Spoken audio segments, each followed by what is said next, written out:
Halo semua, kali ini kita akan belajar tentang operasi ganjil genap bilangan bulat. Di video sebelumnya kita sudah belajar operasi penjumlahan dan pengurangan bilangan bulat. Sekarang kita beranjak ke operasi ganjil genap bilangan bulat. Nah, sebelum kita beranjak ke operasi ganjil genap bilangan bulat, kalian harus tahu dulu bagaimana operasi perkalian dan pembagian bilangan bulat. Sebelumnya kalian di SD sudah pernah belajar pastinya tentang operasi penjumlahan, pengurangan, perkalian, dan pembagian bilangan bulat. Sekarang di SMP kalian hanya mengulang saja materinya. Ibu yakin kalian sudah belajar tentang ini. Ini hanya untuk mengulang saja.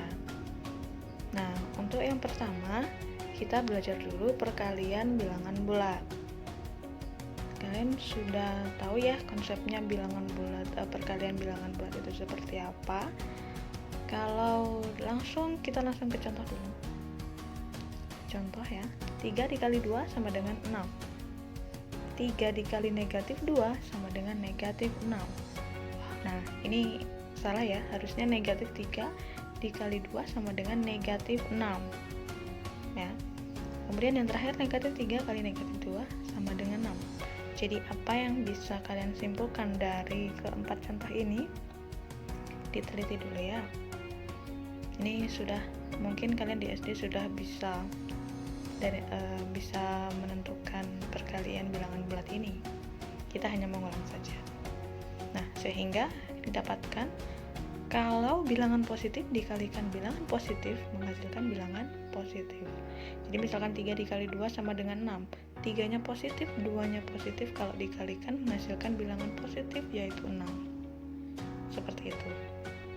Lanjut, untuk yang contoh yang kedua ini, bilangan positif dikalikan bilangan negatif menghasilkan bilangan negatif. Nah, sedangkan yang ini negatif, bilangan negatif dikalikan bilangan positif menghasilkan bilangan negatif. Jika salah satunya negatif, kalau dikalikan pasti hasilnya menghasilkan bilangan negatif. Seperti itu. Nah, ini negatif kali negatif sama dengan positif. Untuk kalian menghafal lebih mudah gitu ya. Kalau positif kali positif sama dengan positif. Negatif kali negatif sama dengan positif. Kalau menghafalkan, yang kembar kalau dikalikan sama dengan positif. Kalau negatif ada bilangan yang tidak kembar, misalkan ada positif ada negatif, menghasilkan bilangan negatif. Seperti itu. Kita lanjut ya. Ini pembagian bilangan bulat. Jadi contohnya 6 dibagi 2 sama dengan 3. 6 dibagi negatif 2 sama dengan negatif 3.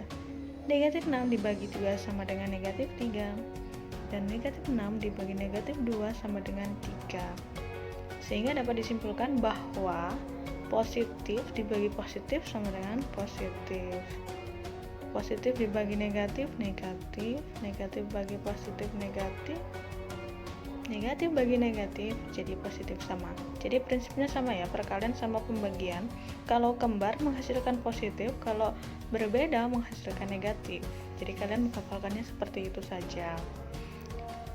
Oke, next ke penjumlahan ganjil genap. Jadi setelah kalian mengetahui perkalian bilangan bulat, penjumlahan dan pengurangan bilangan bulat, kita beranjak ke materi selanjutnya yaitu penjumlahan ganjil genap. Jadi apa maksudnya penjumlahan ganjil genap itu? Coba kita cek ya. Jadi contoh. Di sini kita punya contoh 4 ditambah 2 sama dengan 6. 4 itu adalah bilangan genap, 2 itu bilangan genap. Kalau dijumlahkan, bilangan genap ditambah bilangan genap menghasilkan bilangan genap. 4 ditambah 2 sama dengan 6. 4 genap, 2 genap, 6 juga genap. Contoh yang kedua, 3 ditambah 5 sama dengan 8. 3 itu ganjil, 5 itu ganjil menghasilkan bilangan genap. Jadi ganjil ditambah ganjil menghasilkan bilangan genap. Contoh yang ketiga, 3 ditambah 2 sama dengan 5. 3 itu apa? Ganjil. 2 itu genap. 5 itu ganjil. Jadi kalau ganjil ditambah genap menghasilkan ganjil. Contoh yang terakhir, contoh yang keempat. 4 ditambah 3 sama dengan 7. Genap. 4-nya genap, 3-nya ganjil, 7-nya ganjil. Sehingga genap ditambah ganjil sama dengan ganjil. Kalau secara untuk mempermudah kalian menghafalnya ya, paling enak kita lihat kalau ada ganjilnya berbeda. Nah ini kalau kembar ya, genap ditambah genap menghasilkan genap, ganjil tambah ganjil jadi genap. Jadi kalau kembar pasti dia genap. Kalau berbeda, misalkan ganjil ditambah genap menghasilkan ganjil, seperti itu. Kalau kembar jadi genap, kalau berbeda jadi ganjil. Paham ya? Untuk mempermudah saja penjumlahan ganjil genap. Untuk yang selanjutnya, kesimpulannya. Nah, ini yang sudah disimpulkan tadi ya, bahwa genap ditambah genap jadi genap, genap ditambah ganjil jadi ganjil, ganjil tambah genap ganjil, ganjil ditambah ganjil jadi genap. Jadi poin pentingnya ini ya, bilangan kita genap ganjil bisa digeneralkan seperti ini. Misalkan nanti di contoh soal akan ada di contoh soal di akhir slide ya. Nah ini pengurangan ganjil genap. Kalau tadi penjumlahan ya, penjumlahan ganjil genap, kalau sekarang pengurangan ganjil genap. Jadi langsung saja ke contoh. 4 dikurangi 2 sama dengan 2. 4 itu genap, 2 itu genap, menghasilkan genap. Jadi genap dikurangi genap jadi genap. Coba kita cek contoh yang kedua. 3 ganjil, 5 ganjil. Kalau ganjil dikurangi ganjil jadi genap. Ingat ya, di sini ada negatif 2. Negatif 2 itu termasuk bilangan genap ya. Nah ini contoh yang ketiga. 3 dikurangi 2 sama dengan 1. 3-nya ganjil, 2-nya genap, menghasilkan bilangan ganjil. Nah itu contoh yang keempat. 4 dikurangi 3 sama dengan 1. Jadi genap dikurangi ganjil sama dengan ganjil. Ya benar ya, genap dikurangi ganjil jadi ganjil. Jadi kalian bisa menyimpulkan bahwa di sini sama ya, konsepnya sama dengan yang penjumlahan yang tadi.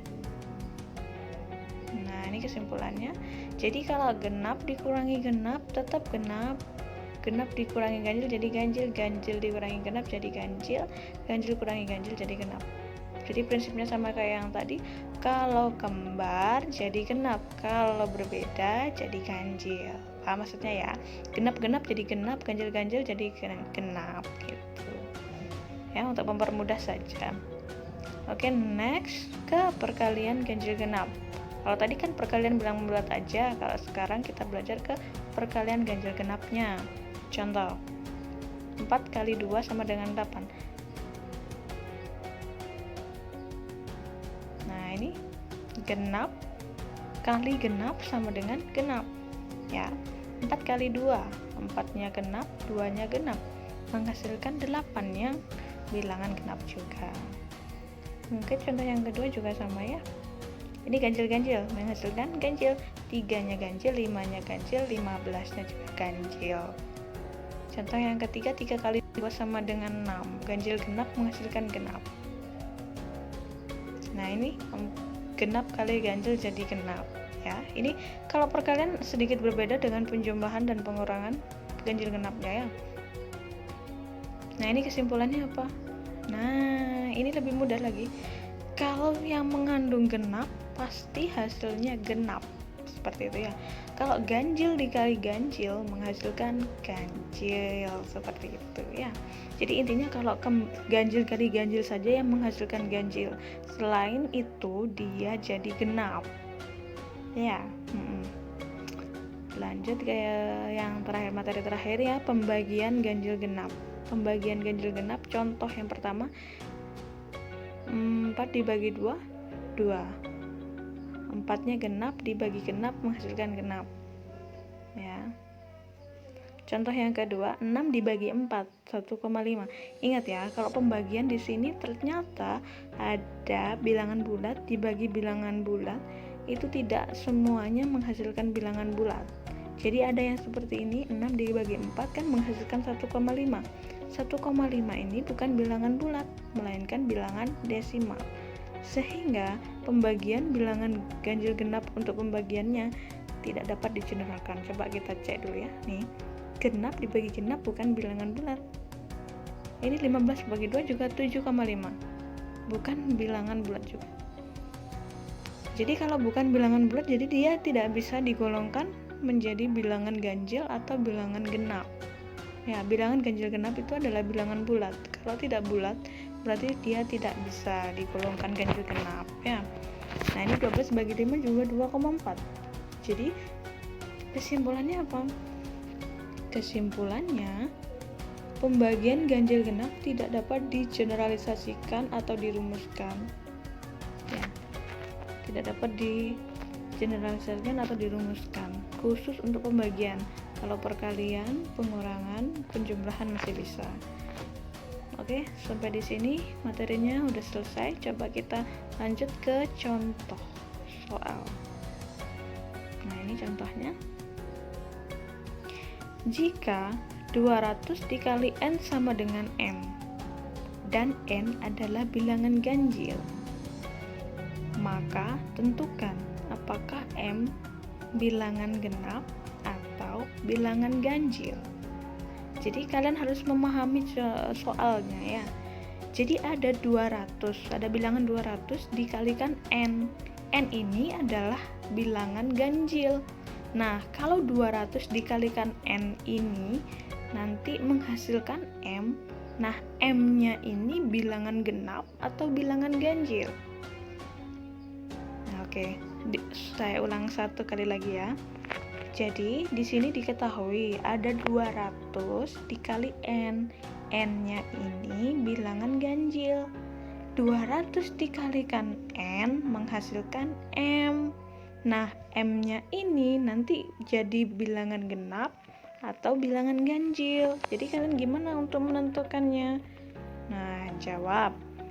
200, kalian analisis 200 itu bilangan genap apa bilangan ganjil? Ternyata 200 ini adalah bilangan genap.